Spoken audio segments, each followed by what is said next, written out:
नमस्कार, आजाद संवाद मीडिया में आपका स्वागत है। हम लोगों की आवाज़ रमेश पटेल। हिंद की सेना ने पाकिस्तान में आतंकवादियों का कब्रगाह बनाया। दूसरी खबर है, बसपा प्रमुख मायावती ने वंचितों के मताधिकार को लेकर चुनाव आयोग से की मुलाकात। समय के साथ खबर पाने के लिए चैनल को सब्सक्राइब करें। नमस्कार, खबर विस्तार से। जय हिंद की सेना ने 22 अप्रैल को हुए आतंकी हमले के जवाब में पाकिस्तान में 9 आतंकी ठिकानों को तबाह कर दिया। भारतीय वायुसेना ने ऑपरेशन सिंदूर चलाया। पाकिस्तान के 4 और पीओके के 5 ठिकानों पर चुन चुनकर सेना ने तबाह किया। अंजाम देने में नौसेना और थल सेना की भी अहम भूमिका रही। जानकारी मिल रही है कि भारतीय वायुसेना के एयर स्ट्राइक में आतंकी संगठन लश्कर-ए-तैयबा, जैश-ए-मोहम्मद आदि के ठिकानों पर ताबड़तोड़ 6-7 मई की मध्यरात्रि में की गई कार्रवाई से सेना ने पूरी तरह उन्हें नस्ते-नाबूद कर दिया। आतंकवादियों के इन अड्डों पर पाकिस्तानी खुफिया एजेंसी के अधिकारी भी ट्रेनिंग के लिए आया जाया करते थे। एयर स्ट्राइक पर कांग्रेस अध्यक्ष मल्लिकार्जुन खड़गे ने कहा, पाकिस्तान और पीओके से जुड़े सभी तरह के आतंकवाद के खिलाफ भारत की एक अडिग नीति रही है। हमें अपने सशस्त्र बलों पर गर्व है। भारत ने इस कार्रवाई से स्पष्ट संदेश दिया कि वह अपने धरती पर आतंकवाद को बढ़ावा देने के खिलाफ कड़ा कदम उठाएगा। यह हमला ऐसे समय हुआ जब पिछले महीने 22 अप्रैल को कश्मीर में पर्यटकों पर हुए हमले में जिसमें 26 पर्यटकों की मौत हो गई थी। सेना द्वारा किए गए स्ट्राइक में मसूद अजहर की पत्नी, बेटा, पूरे परिवार में खबर आ रही है कि कम से कम 10 और 14 लोग मारे जाने की खबर है। इस हमले में परिवार के खात्मे के बाद मसूद अजहर ने कहा कि अच्छा होता मैं भी मारा जाता। ये सभी लोग मरकज परिसर में मौजूद थे और जैश का प्रमुख प्रशिक्षण और संचालन मुख्यालय माना जाता है। मसूद अजहर वही आतंकवादी है जिसे प्लेन हाईजैक के बदले भारत की सरकार ने 3 आतंकवादियों मसूद अजहर, उमर शेख और अहमद जरगर को छोड़ा था। भारतीय सेना ने उसी जगह को चुना जहां देश में आतंकी हमलों को अंजाम देने के लिए योजना बनाई जाती थी या ट्रेनिंग दी जाती है। भारतीय सेना के ऑपरेशन में 26 आतंकियों के मारे जाने की खबर पाकिस्तान सरकार स्वीकार कर रही है। देश के विपक्षी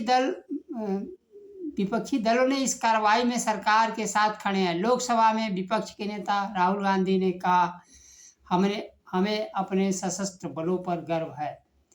पहलगाम हमले के बाद एक तरह से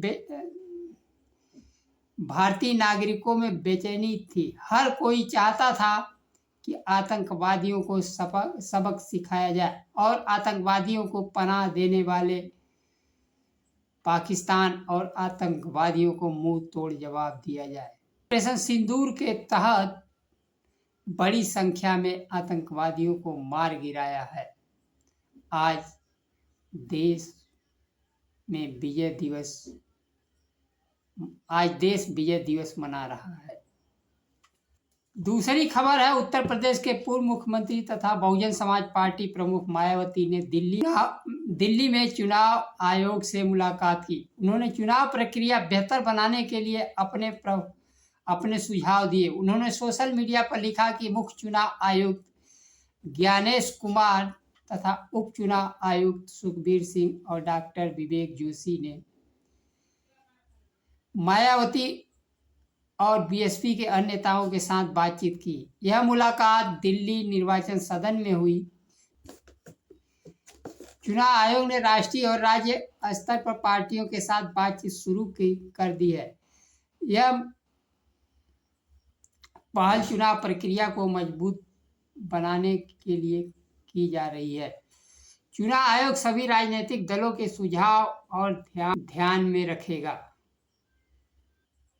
मायावती ने सामाजिक न्याय से जुड़े मुद्दे पर चर्चा की। लोकसभा चुनाव को लेकर चुनावी पारदर्शिता, दलित बहुजन समाज के हित में और निष्पक्ष चुनाव पर अपनी बात कही।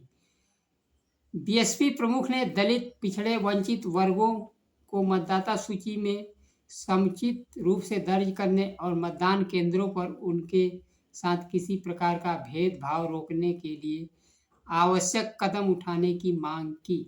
इसके साथ ही यह सुनिश्चित करने के लिए अपील की कि राजनीतिक दलों को समान अवसर मिले, किसी विशेष पार्टी को प्रशासनिक सहायता न दी जाए। देश में सरकार ने चुनाव आयोग की नियुक्ति प्रक्रिया सरकार के पक्ष में बना दी है।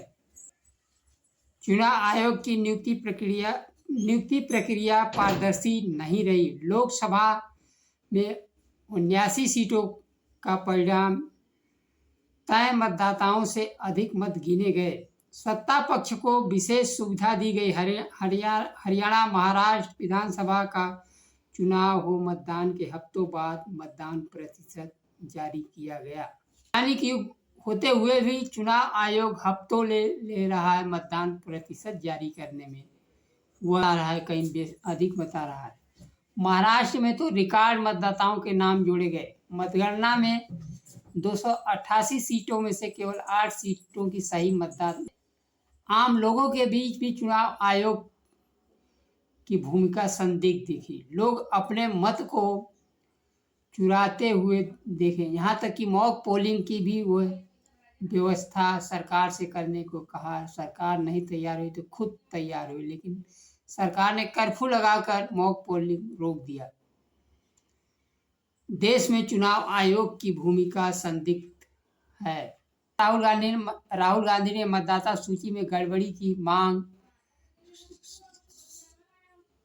संसद में की थी, लेकिन लोकसभा अध्यक्ष ने कहा हम मतदाता सूची नहीं बनाते हैं और